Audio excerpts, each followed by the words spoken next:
Hello, everyone, and welcome back to the United Star. I am Atanu, and today I'm joined by none other than Radha from She Talks Ball. She's also the content creator for One Football and Women's Cricket Zone. Welcome, Radha. Hi, Danu. Thank you for having me on. So, Radha, first of all, why don't you tell the viewers something about the initiative or the organization She Talks Ball and how you got to be the content creator for One Football? Yeah, well, She Talks Ball is somewhat of a passion project that I started at the end of 2020. So, during lockdown, I was at home as opposed to on my college campus. And I kept wondering, I have so much free time. I would usually play football. Now I'm like struggling to find women's football coverage and struggling to find women's sports coverage in general. And I realized that there is a lack of this in the world in general. And I don't want to see the future generations sort of miss out on having female sporting role models the way that I did. As a child growing up, I only watched men on TV, be it pundits, be it athletes, be anyone related to sport. It was all male figures. So I started She Talks Ball with the aim of creating content, coverage, and conversation. I think three simple things that I could just do sitting at home, side by side with my education, and with an aim to sort of increase the viewership on women's sports. I mean, it's just a wonderful universe. There are so many inspiring stories within it. So that was a small part of why I started She Talks Ball. Obviously, it picked up quite quickly. I wasn't expecting that. Naturally, I think the women's sports world is so much in demand right now that a lot of people sort of clicked with my content, and eventually I was contacted by One Football to come on board as one of their first women's football creators or content creators. And yeah, it's been, I think, a month and a half since I started that, so that's been pretty special as well.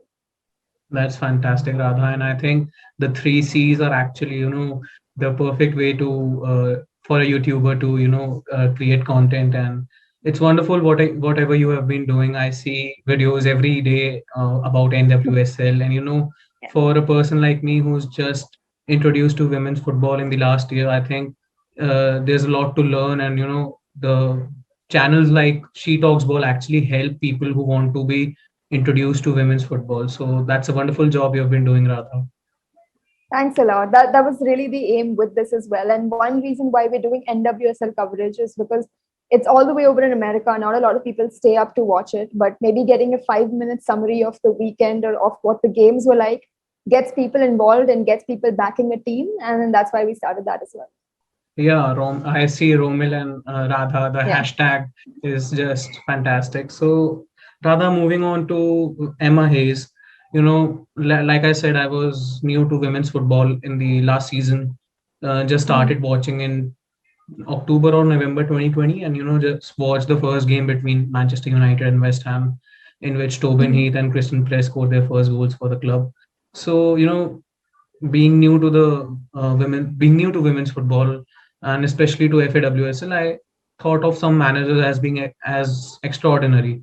There's Carla Ward, there's Casey Stoney, of course, and then there's Emma Hayes. The pinnacle of management that I think United should, see at, or the team like Chelsea has. That is the pinnacle right now for English football. So talking about Emma Hayes, I mean, she has played a big part in Chelsea since back in 2012, she signed for Chelsea when Matt Beard left. So I think she's been phenomenal. She's a driving force for the whole team. So what do you think about that? Emma Hayes, I always say this. If I want someone to sign a lifetime contract at Chelsea, it is Emma Hayes. Secondary to Emma Hayes, it would be all our star players.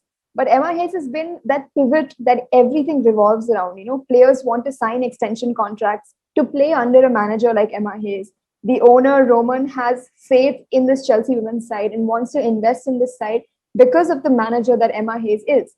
And of course, it's not some short term success that she's after. We've seen her blood, sweat, and tears go into this Chelsea side for 9+ years now. And we are only recently seeing results, which means it's not easy to just come in and say, okay, let's turn it around. And in a couple of years, we'll have a WSL title. It takes work. There are very competitive teams in this league. And Emma Hayes has put in the work. And she has said that, trust me, one day we will be in the Champions League final. Trust me, one day we will lift the WSL trophy. And I think the faith that she has in herself is also something that a lot of managers maybe don't have. The confidence to back your own skill is something that a player really needs to have to do well, but a manager needs to have that as well to enforce their tactics, enforce their strategies, and believe that what they say can help the team win.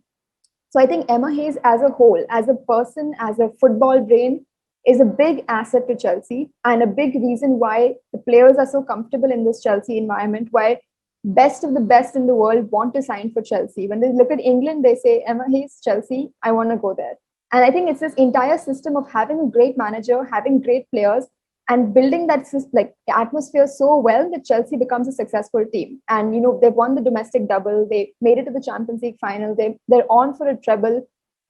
Talking about the FA Cup coming up in the next season. So I think that it's just a fantastic time to be a Blue, as I personally am. But just as a women's football fan, it's so impressive to see what Emma Hayes is up to. And I'm sure that the other coaches and just people in general take some inspiration from the pathway that she has forged. Yeah, definitely. I think you summed it up pretty well. And when we talk about women's football, people generally, just don't pay heed to it. But having Emma Hayes as a manager, she's been brilliant. And I think a few months back in 2020, she was linked to the Wimbledon job and the Chelsea job as well. And the way she came out to the press to say that, people treat women's football as secondary is bad. So that was perfect, just giving a fitting reply to the critics who said that, why a women's football manager would manage a men's team. So Yeah. the dialogue has to be changed. So, when we talk about Emma Hayes, I just want to tell the viewers something about Emma Hayes is that she, back when she was in USA, she managed Chicago Red Stars. And, people must have heard about the name Megan Rapinoe, if that's the correct pronunciation. Megan Yes. Rapinoe and Carly Lloyd. So these players played under Emma Hayes back when they were playing for Chicago Red Stars during the year 2018 to 2010. So that is something, that is an example of how Emma Hayes actually inspired a lot of people to go on and become superstars. Like Carly Lloyd and Megan Rapinoe won the Olympic gold medal and won the FIFA Women's World Cup. So that's a big thing. And I see Fran Kirby has also praised Emma Hayes a lot, saying that Emma's been incredible. She's been my rock, the person who made sure I was protected from everything. So obviously she has played a big role on the players as well. And there was this article on the BBC which is written by Manish Pandey and Betty Glover, which said that the management style of Emma Hayes is somewhat similar to Sir Alex Ferguson while he was back at Manchester United. They used a specific term for Emma's management, which is called the geese analogy. So, just for the viewers, geese analogy is basically that geese are sort of birds, and they move in a V shape formation when they fly. So each bird, takes certain time to lead the formation or the V shape. So like they each take turn to uh, Yeah. take the lead and fly. So that is basically what Sir Alex did at Manchester United. So in footballing terms, it's basically the point being that as a unit they all work well together, and it's not just one leader. There are certain leaders in the team, and that's visible in the Chelsea's team as well. There's Marin, there's Fran Kirby, there's Samantha Kerr. There are so many players who are born leaders even if they are not the captain. So thoughts about that, Radha? You're spot on. And, I think Chelsea thrive because they have so many leaders. And Magda Eriksson was out for a couple of games, but that doesn't mean we were short of any leadership or, any vocal people on the field. We have Pernilla Harder, who's the captain of Denmark. We have Sam Kerr, who's the captain of Australia. Maren Mjelde, who's the captain of Norway. So we have captains just flooding into our teams, which means that the youngsters in the Chelsea Academy and on the bench learn so much in training. Every day in training is almost like a WSL match for them because they're playing with the best of the best in the world. And I do truly believe that apart from having great football, great skilled players that we do, we have great leaders. And I think great leaders are also great people more often than not. And the great people just foster this environment where you want to stay, where you feel comfortable. And I think the great leadership starts from Emma Hayes. You mentioned Fran Kirby saying that Emma has been my rock. Surely Emma has been her rock. And I'm sure a lot of people in Chelsea have gone through setbacks as Fran did, maybe not as extreme, but injuries and, mental health issues, whatnot. Emma has been the rock for all of them. And there's someone that, the players gravitate back to her because she has that kind of influence on them. So obviously Fran Kirby having almost a life-threatening illness And Emma Hayes saying, don't worry, take a year, rest it out. You're not being replaced in the squad. You're going to have a spot. Health is first priority. That's a good person right there. That's not just a footballing brain. That's a really good person. And you want to have that kind of a person leading your club.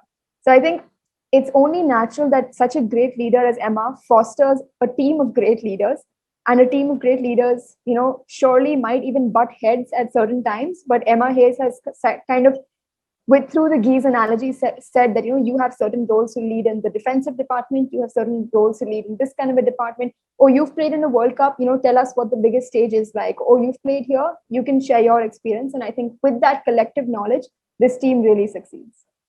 Yeah, definitely. And we'll get to that Fran Kirby's point later, because I want to discuss about how inspiring her life story has been. And keeping Yeah. the rivalry aside, and we've also talked about it in the past, that a player like Fran Kirby, she just resonates the word inspiration in real life. So that was a valid point that you made, that someone in the team, Emma Hayes, obviously has a good recruitment policy, and recruits leaders from every country, or who've played a lot and have a lot of experience. So I think uh, in contrast, in comparison to United, Casey Stoney wanted to do the same thing when she recruited Tobin Heath and Kristen Press, because their arrival actually helped United a lot. I mean, we were first in the till 17th of January when Chelsea Yep. defeated us, but you know, they actually made a big difference. And I didn't think that we would be first in December, like before the arrival of Christian Press and Tobin Heath. But they have obviously helped the team a lot. So, shifting back to Chelsea, the duo of Sam Kerr and Fran Kirby, so good, have wreaked havoc on the WSL this season. So many goals, so many assists. Just putting out some numbers, Sam Kerr has scored 21 goals and has 7 assists in the FAWSL, which is basically 73 minutes per goal. They are Wow. outrageous numbers. Fran Kirby, 16 goals, 11 assists. That's basically 86 minutes per goal. So, they did quite well. I mean, the duo has Yeah, been not too pretty well. bad. Not too bad. The sky is the limit. And fantastic. I mean, yeah, and you think about it, and this is the first year that these two are playing together. So imagine what heights they can achieve, what new gear they can reach in the coming years. I just get goosebumps thinking about it. But the fact is that they are not just great players individually, but they have great chemistry. They have good game sense, because that's the only way you can gel with your teammates, especially teammates who have never played with. And when Sam joined, Fran was going through that illness and the recovery phase. So they didn't really train together. They met each other in preseason after the COVID thing sort of opened up. And then we have Pernilla Harder in there, who kind of popped in just after the Champions League a year ago. So again, our entire trifecta, or our holy trinity, is the first time that they're interacting with each other, and they've done very well. So I think it's credit to the fact that recruitment is good. I always say this as well, that football for a club doesn't begin when the first game kicks off. It begins when the first signing is made in preseason, right? Or in off season rather. And Emma Hayes has really killed it with those signings. And then coming into preseason, coming into the season as well, I think they've just flowed out and charted out their entire journey very well. And you mentioned United, Casey Stoney, Tobin, and Kristen. There was a moment in the Kristen Press Manchester United podcast where she said that I recognize myself as one of the senior members of this team. And I wanted to tell the players and leave some of my experience with them. So once, one time they were discussing, oh, that opposition, like, they beat us last year. And Kristen was like, that's not the mentality that you go into a match with, right? You just go into a match saying that this is our skill, this is what we're going to do, and we're going to come out on top. And that's a ruthless American mentality that has got them countless Olympic medals, countless World Cup medals. They're probably the most decorated footballers on the planet. And it's that mentality that Casey Stoney wanted to bring into this young United side. And it's unfortunate that Casey has now left due to internal conflict that I'm sure we'll get to. But that is what is present in Chelsea on a consistent basis. Magda Eriksson has won a silver medal at the Olympics. So she's played at the highest level itself. And that consistency is what can really influence our players on a day-to-day basis and not on a short-term basis. I would just have loved to see Tobin and Kristen stay back or hang back for another year. Maybe if United had qualified for the Champions League, that would have been a possibility. I would have loved to see that. Although an opposing team, I think loyalties are sort of kept on the side when it's the growth of women's football, and this would have really grown the team. So I'm a little bummed about that. I'm sure you are too. But yeah, look, those two, even though a short-term addition, very, very valuable. Yeah, definitely. And you made a valid point there that keeping aside the rivalry, the development of women's football is the main thing. And I remember this game against City when Tobin Heath scored that banger. What a goal it was! You know, I saw like you also reacted to that goal, and you like I was in Yeah, awe of that goal. To be honest, that yeah. goal and Lauren James at Old Trafford because it was iconic. So Hmm. those two goals are actually close to me. So like I just can't say those things, but Tobin Heath's goal actually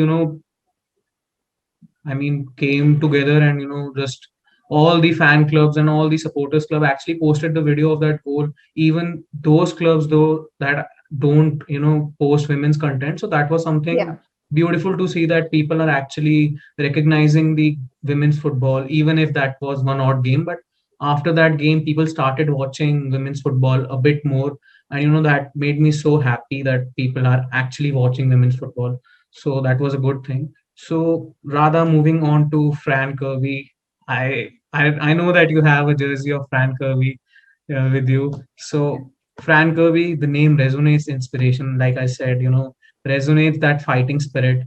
So much has happened in her past. Lost her mother when she was 14 years old. Had depression for a bit, for a few, yeah. for a bit when she was 15 or 16, while at the Reading Hmm. Academy.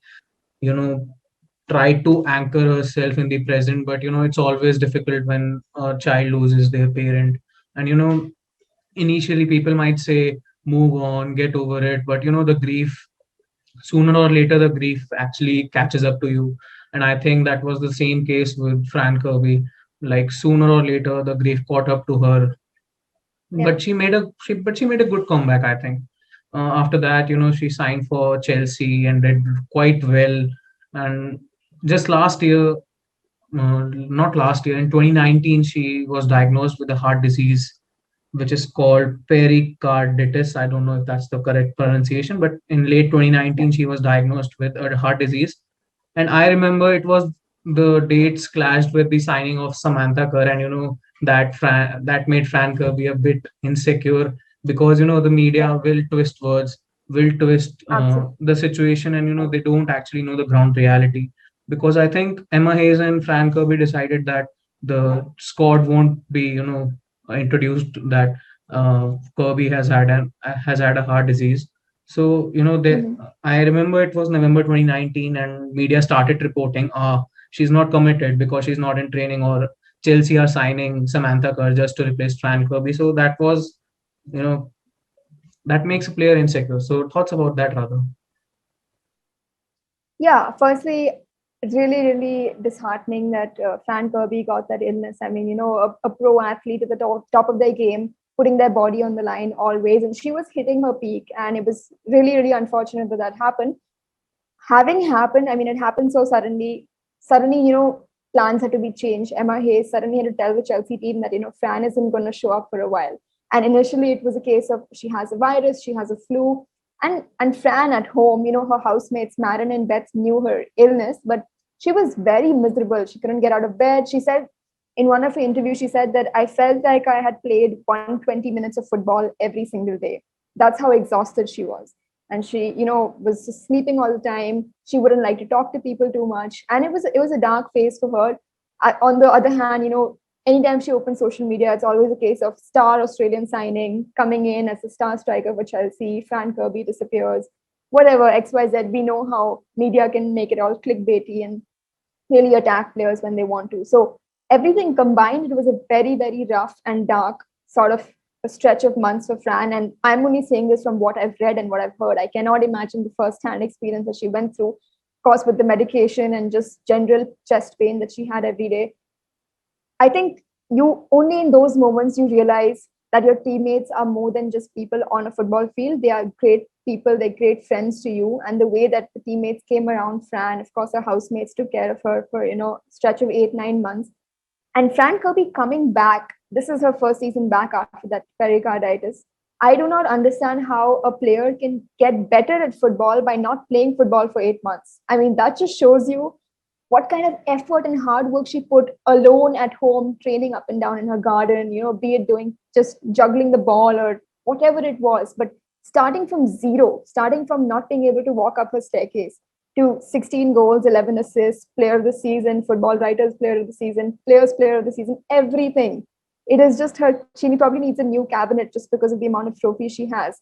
And it's not just individual success, it's also team success that she's brought. And she's finally said that I'm enjoying playing football now. I'm not pressurized by having to score goals for my team. When I start enjoying it, I start succeeding. So it's a great time to be Fran Kirby. It's a great time to support Fran Kirby. And yeah, I hope that her peak never ends because it's just fantastic to watch her.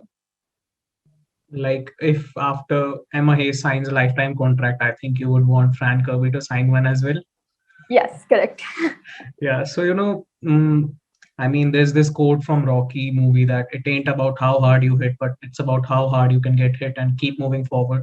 And that's how winning is done. And that this quote actually, in real life, if somebody has put out an example of their own life experiences, I think it's Fran Kirby. She, Mhm. perfect example to this real quote, REEL quote, like a movie quote. And I remember you sent me a video way back in few months back, and it Mhm. was related to Fran Kirby's mother.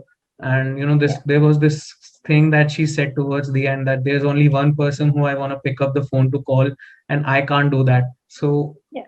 I mean, no words actually, to be fair. Coming back from that, the grief is always going to be there. And I think in the video as well, she always said that her mother always knew that Fran Kirby would make it to the top, and be a future World Cup winner maybe. And I think maybe Great Britain can do it this time.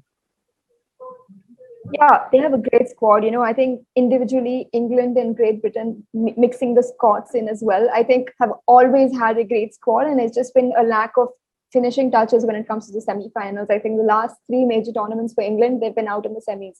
I'm sure they want to change that this time around and make it to the final. And I think Fran Kirby, generally, the England squad, they are very, very capable, very talented individuals. And it's just a question of clicking together. I hope we see it in the Olympics this year. But yeah, again, coming back to Fran Kirby, just losing one of her parents, her mother, at the age of 14, and the way that she, lost her mom. They were at the academy talking to the coach, and her mom just collapsed on the table, and she was like, "I don't know what's happening," right? And it was never really spoken about in their family for a couple of years after. So that grief was building inside of her, and of course, then she stepped away from football for a bit, found her love of football back again, had this really cool call up to the World Cup in 2015. She was the only player on the England squad to be called up from the second division because Reading were actually playing in the championship at that time. And she was like, "Who's this wonder kid?" People are wondering, "Who's that kid with short hair?" And she scores a goal in the World Cup. Mid World Cup, Chelsea signed her, and everything just explodes from there, right? I think Mark Sampson called her mini Messi at that time. That she claims later that it added a bit of pressure on her, but it also added just expectations and showing a reality of what she is, just an absolute legend at that young age. So I hope for France's sake and for England's sake that they live up to their potential in the Olympics. But again, it'll be hard because a lot of teams have worked really hard to do that. Yeah, I mean, just ending this topic about Fran Kirby, I think the media, how they twisted words when Sam Kerr was signed was actually disheartening. I mean, I didn't know that Sam Kerr was signed back then, but I did some research after that. And there's this quote that Emma Hayes used that time, that she's been used to a life of being built up quite highly, but also knocked down really, really hard. And I've seen the damage and what it's done to her. So having like you said initially in the start of the video, that Emma Hayes is not just a manager; she's a person that a player can trust, and she actually defines this human being and being human analogy perfectly. So I think having a manager like Emma Hayes is absolutely fantastic for players like Fran Kirby. So moving on, you talked about Great Britain squad. So there's this player from Wales, Sophie Ingle, in that squad, and I can see the reaction on your face when I say that word Sophie, when I speak of Sophie Ingle. So the viewers who don't know who Sophie Ingle is, she plays for Chelsea women's team and is selected for the Great Britain's women's Olympic football team for the Tokyo Olympics. And Radha, and seeing the love and passion that Radha has for Chelsea, Sophie Ingle decided to send her a personal message. So Radha, how did that make you feel?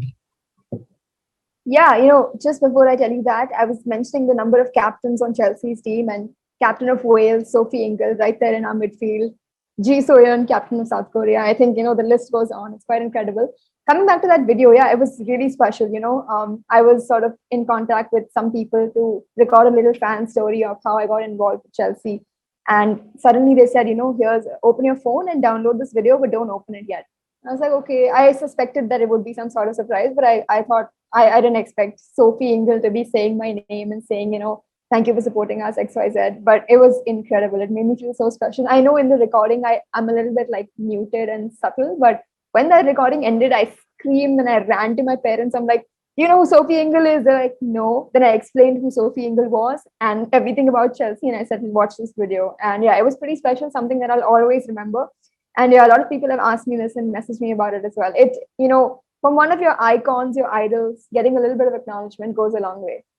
Yeah, definitely. And you just talking about it makes me so, happy for you that you got that message from Sophie. Maybe one day you'll get a message from Sam Kerr, Emma Hayes, and Fran Ooh, Kirby as well, from every person maybe.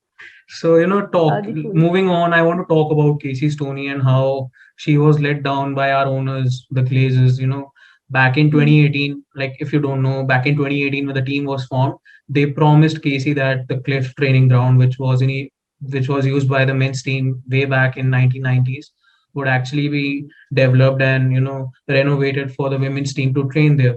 But that didn't happen. And now when people question about that, they use that pandemic card. And pandemic came in 2020. They promised the Cliff training ground and its development in 2018. So there were 2 years to do that, and they didn't do that.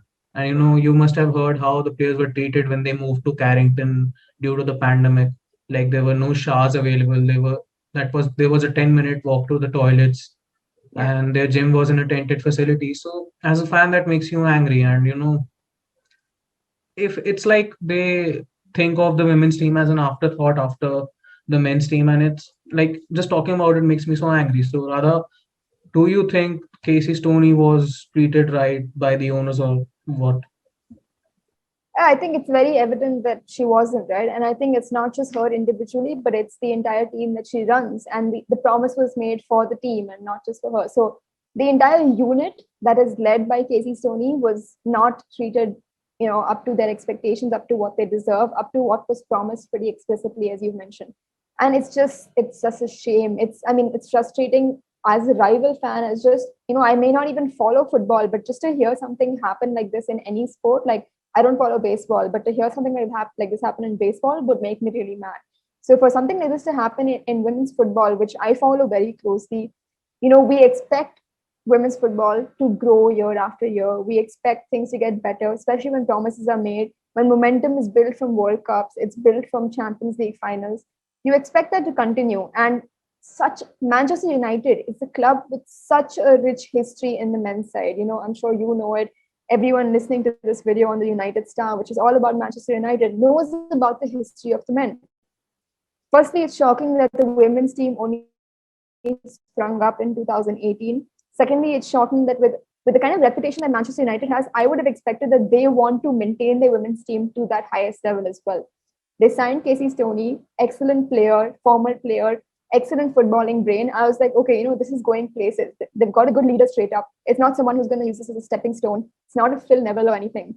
It's a very, very good signing as a head coach. Your first head coach, really good and great players they brought in. Even in 2020, 21, when they brought in Tober and Kristen, I said, okay, they're looking up, they're looking forward. And to hear this news come out and Casey Stoney step down, imagine what the players are going through. Like, I'm sure most of them don't even want to stay at this club anymore. Not in the Champions League, don't have toilets, don't have a manager. Like, why would I want to stay at this club? And the point of a franchise of owners is to make players want to stay at your club. That's the only way they're going to perform for your club. Chelsea is making sure that Fran is signing extension contracts. They're making sure that Pernilla Harder only comes to Chelsea and doesn't go to Arsenal or anywhere else. And that's what's missing with United. And as soon as they start doing that, firstly, very blatantly, not sticking up to their promises. It's very visible if you don't give your team a training ground that you promised, or they don't have washrooms or a decent gym. Manchester United has been ridden with injuries this entire season. After a point, it has to come down to the medical staff and the facilities provided to this team, because no other team has gone on such a bad run of injuries and great players at their peak not being able to perform or step on the field. Again, as a fan of football in general, really breaks my heart. So I think my view on all of this is pretty similar to a lot of people who watch football, who support the sport, wanted to grow, and have followed the women's game for a while. Is that this is completely unacceptable coming from a small club, but coming from a big club like United, it really disappoints me. Yeah, I think, you made a valid point there. And there's this thing that I don't really like about United is that how they like basically that they haven't treated them well. And it's not just about the investment. As a pro footballer, proper gym facilities, a shower, a toilet, these are basic necessities that a pro footballer or any human being deserves. And Yeah. the training pitches are a different thing, but when they made the move from LSV to Carrington for training because of pandemic purposes, I thought, okay, good facilities. The Aon Training Complex has good facilities, and maybe we'll thrive there, and the medical staff from the men's team might help with the injuries and something. But nothing happened. The situation Mhm. became worse. And there's this hashtag that United uses on social media called "All Red, All Equal" to Yeah. decrease disparity and promote equality. But I don't think the ground reality is pure opposite of that hashtag called all red all equal. And I think back when the club was formed, like the team was formed in 2018, they just did it out of a publicity stint, or just a gimmick to Yeah. show that the team is like we have a women's team, and not actually investing in it.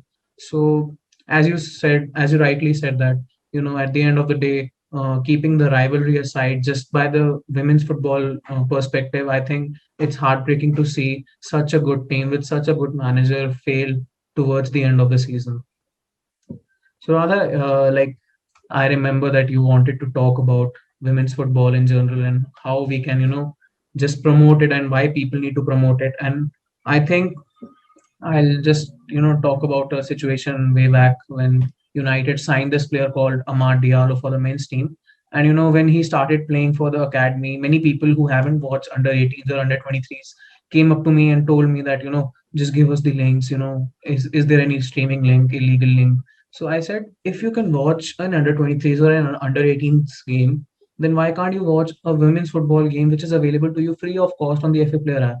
And their response was like, "Oh, that's not entertaining and that's not good." And I said, this notion of women's football not being good is derogatory or just bad. And what are your thoughts? I mean, I cannot say more because the words that they used were so bad. But rather, what are your thoughts about that? Yeah, I completely get you. Even without saying anything, I relate to what you're talking about. And we've all faced that as promoters of women in sports. We have come across sexist comments or people with sexist notions, ideologies, backward thinking, backward mindsets, where it's just a case of, football is men's football and then women just do something, right? They're always an afterthought. And I think that is what we have to change. And one of the aims of She Talks Ball was to normalize the fact that women can play World Cups, they can play Champions League finals. I mean, they're doing the same thing that your men are maybe not even qualified to do, right? I mean, Chelsea this year, both men and women made it to the Champions League final. And it was so good to see how the supporters who naturally only follow the men, suddenly all energy was diverted to the women, right? Because you have this team that's come up the ranks. And on one hand, you're like, when Chelsea women were not qualifying for the Champions League or not going to the final, nobody paid attention. But I think the fact that this has happened now, I know for a fact that next season there are going to be hundreds and thousands of people who follow them from day one and not from day 200 and 250, right? So that is a start. I think for people who have this backward notion, who are just sexist, and I don't know, I just truly believe that they have some internal pain or internal struggle, and they just put it out in this form of racism, homophobia, sexism, whatever it might be. I don't think it can be cured by any one of us. It has to come from within. So I just tend to ignore them. It's hard to convert them or even talk to them, have a proper conversation. So it's better to get the neutrals who are clueless and like, I'm not into women's football yet. Can I get into it? Target those people, get them into it, because the second you get 5 people into it, next year those 5 people will be getting 25 people into it. And that's the way it grows. And I think as a person, and I mentioned this at the beginning, as a common person just sitting at home with maybe no money or no power of authority, what are the few steps that you can do, right? You obviously sit on your sofa and you watch TV. You can tweet about women's football. You can send links to friends. You can write about it. You can make videos about it. Just talk about it in general on your football WhatsApp group to say, hey guys, Chelsea women play at 9:30 versus Manchester United women. Watch this game. Tobin Heath is here, XYZ. Hype it up a bit, and you'll have 2, 3 people watching. I know for a fact that one Chelsea WhatsApp group I was on in January had 20 people, and at the end had 75 people. And it's just going to grow and grow and grow. So I think very simply spend your energy on people who you can convert, and not convert like in some aggressive sense, but people who are open-minded and are willing to understand that it's just a game, whether men play it or women play it. Young boys play it, young girls play it. It's football at the end of the day. It's as entertaining. Sure, you can say that, oh, women don't have enough revenue or XYZ. The fact is that the men's football universe has been way ahead because of all the money, energy, time put into this. And it's 50 years ahead of wherever the women are. So until you put all this energy into that, they're not going to reach here. So you can't put lesser energy into one universe and then compare it to something that has put more money and more time into it. It's as simple as that. You can't say that, oh, they earn so less. It's because football was banned in England for 50 years. That's a fact. The only way to counter that and negate that is to speed up its growth and to cover up those 50 years. While the men's matches were being telecasted and they were flying around in chartered flights, the women's games were just like cancelled. They shut down the stadiums and said, go home. So that's the mentality that we have to change. And I would suggest stop comparing both of them on face value and look a little deeper as to what has been given to this universe and what's the output coming out versus what has been given, what's the output coming out. I think productivity is, input versus output. Don't just look at output, look at the amount of input put in. Women have very little input going into them, and the amount of output coming out is incredible. So look at it from a little bit of a perspective, and I assure you, your eyes will be open. I think Atanu, you mentioned that 2020, end of 2020 is when you really started. I'm sure your world has just grown massively, and the amount of matches you watch are much more. The amount of thrill and enjoyment you get from sport is much more because you have now 2 Manchester United matches to watch instead of just one, right? It's quite incredible. Yeah, definitely. And some people actually, when the team was formed in 2018, and I'm talking about Manchester United, and the men's team was struggling a bit, and the women's team was kind of an escape from the toxicity of the men's football, and that was a positive thing. And you made a valid point, and I remember in your video for the She Talks Ball, the Chelsea feature it, you talked about this line that many times the default football becomes men's football, and women's football is considered as a second fiddle sport. So this notion has to change. And Radha, you were spot on today, and uh, especially towards the end, spot on. And I think it's the football is not just the men's football, it's about academy, it's about women's football, it's about the whole coaching staff as well. So Radha, thank thank you for coming on the United Star. It's been a pleasure to have you here. And guys, do check out She Talks Ball on Twitter and Instagram. Their links will be in the description below. Do check out She Talks Ball on their YouTube channel. They are very close to 1K. Get them to 1K, and follow Radha on Twitter as well. All the links will be in the description below. Radha, thank you so much for coming on the channel.